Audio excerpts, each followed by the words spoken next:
Hi guys, it's Dane here. Welcome to my YouTube channel. It's been almost 20 days from the release of Wuthering Waves. We have been traveled a lot of way, discovered many mechanics, new areas, and major playstyles of most of the characters, and few bugs along the way too. Overall, we had a roller coaster of excitement.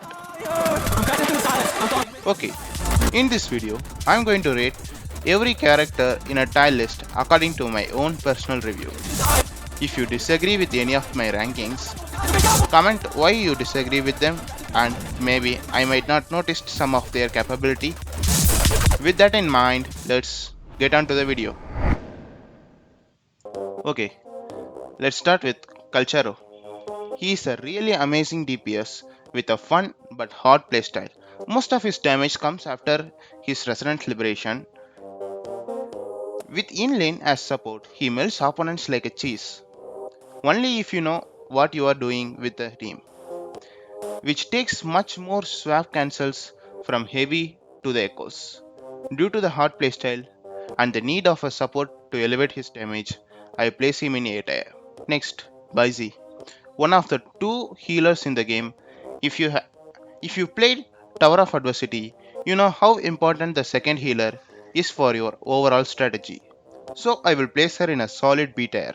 Next is my most favorite character in this game for now, Danjin. Her playstyle is what makes you feel the pressure of the game, as you can be one-shotted by any character in the game. She has a berserker playstyle where using her skill reduces her HP in terms boosting her damage, a part of which is regenerated after using her heavy. This playstyle makes her interesting yet challenging. Even though her playstyle is amazing, in terms of damage, Havoc Rover deals much more than her, hence I place her in B tier even though I want to place her in A tier just for the thrill. Next is Encore, who continues the trend of being hard but fun to play with. Most challenging stuff with Encore is parry. You cannot just basic attack and hope to parry. As she is a ranged character, you need to jump up and do a plunge to parry. Though it changes in her ult, nevertheless she is the hardest to play optimally. But her damage is not that of a standard banner character. Hence, due to the high damage and her hard nature, I place her in a high A tier. Here comes Jianxin, discontinuing the hard but fun to easy and fantastic. She is the only character who can do it all. You want to shield, heal, group the enemies, auto parry, or ignore a certain damage. In early game, many of the players speculated her to be not that good, but she proved them wrong by destroying their expectation. She truly is the master of all. With the praise, there comes a downside too. She is not your simple swap in and swap out character like Verina and Mortefi. She needs to stay on the field to make her worthwhile. Her forte takes about 6 seconds to activate completely to get that beefy shield. Said that she still is the best in terms of accessibility and versatility, hence I place her in A tier. Next comes the better Zhao. I mean Jiyan. He just makes the game so easy, guys. If you want to kill overworld enemies, or want to kill the bosses, or even holograms, he does that better than any character in the game. As his playstyle is easy too, he is so easy that some clear the tower of adversity blindfolded with him. As he kinda auto parries when his ult is up, that's just a gist of him.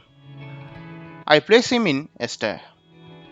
Here comes Lingyang, the most hated character in the Wuthering Waves community.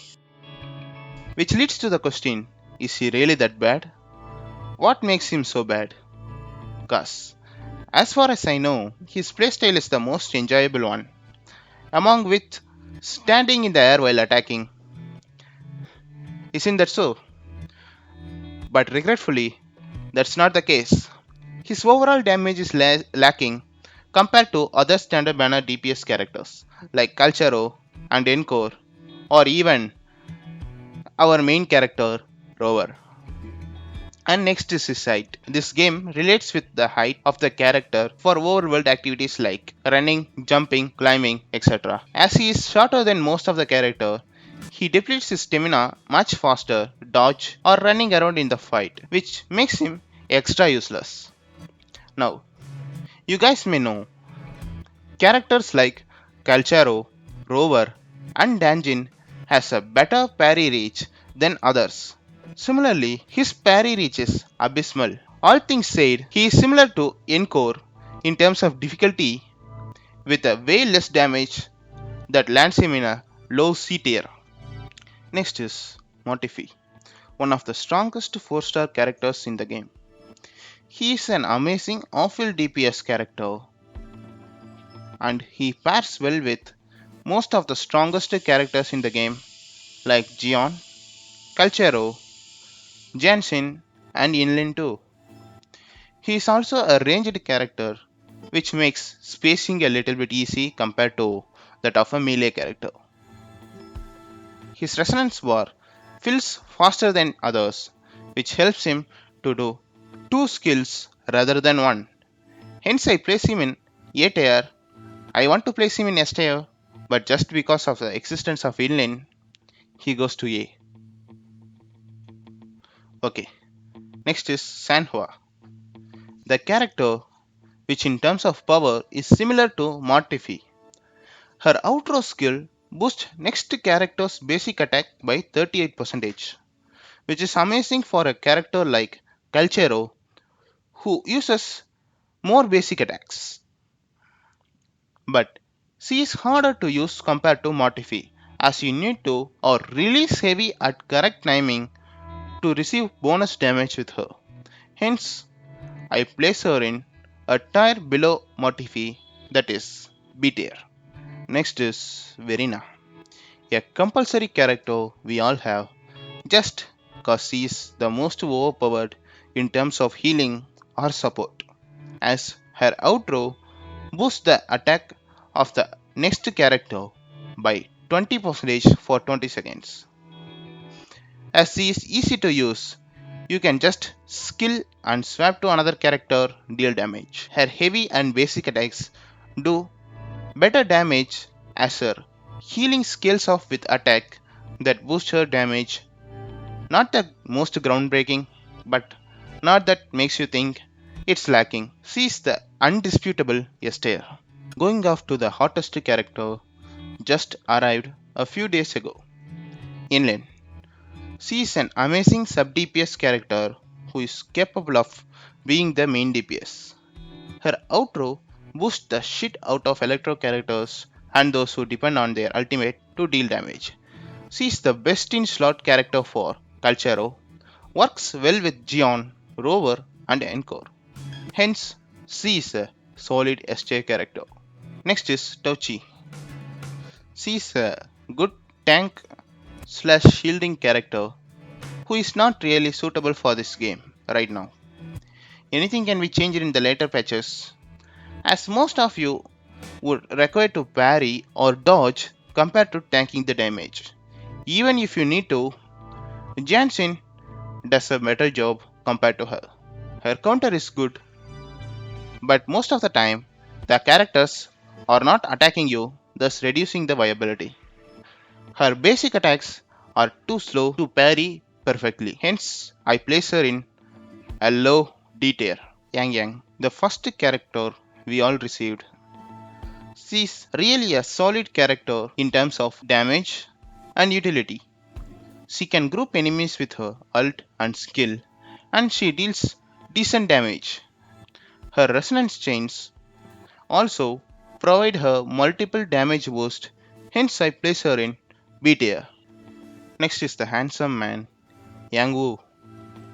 He is the main DPS character who scales off defense. His playstyle is good and he is an okay character at most, but I would rather have Chalcharo or Yinlin rather than using him. Yinlin boosts the heck out of him, but she deals more damage than him. Hence, I place him in C tier. Next is Chixia.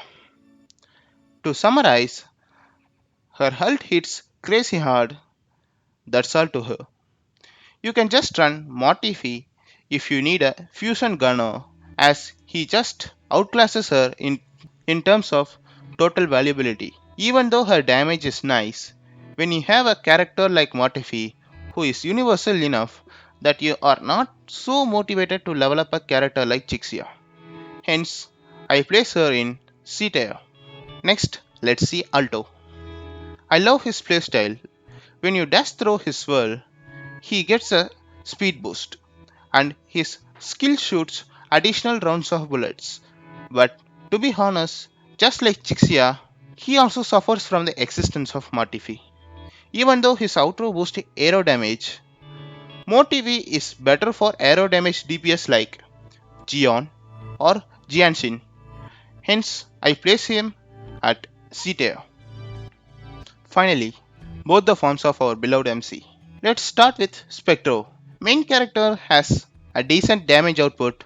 Most of the damage is from heavy and resonance liberation. Really a character you can use without thinking that you lack damage. Hence, I place the Spectro main character in B tier. Now, the Havoc main character. If you love to see the enemy HP vanish within a click of a ultimate, Havoc Rover is your man. Rover's ultimate currently has the highest multiplier. It just nukes the enemy and the scythe mode is really sick with much fluid animation. Rover deals more damage than my favorite character Danjin. The main reason I couldn't place her in a higher tier, hence I place him in A tier. Thank you for watching. See you in the next one.